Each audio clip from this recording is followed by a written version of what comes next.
the distribution of equities across households, the top 10% of Americans own 88% of equities, 88% of the stock market.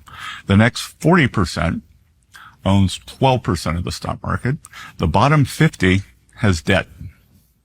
They have credit card bills. They rent their homes. They have auto loans, and we've got to give them some relief. That I was struck by the statistic from last year. That's the message right there. Just as a bystander, I'm like, wow, okay. All right. Or that, I like the examples, and I was really struck by two different statistics last year.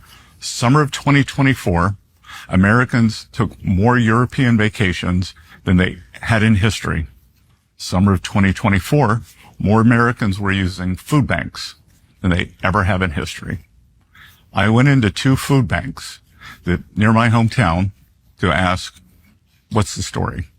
And they said, it really takes, for a lot of people, it's a loss of dignity to walk in a food bank. Of course.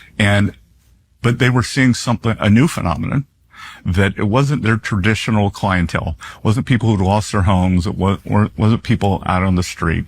These were working families who could no longer, $100 at the grocery store, that basket of groceries every week, they were missing 5, 6, 7 things, and they were coming to the food bank to top up. So, that's not a great America. Record European vacation, record food bank.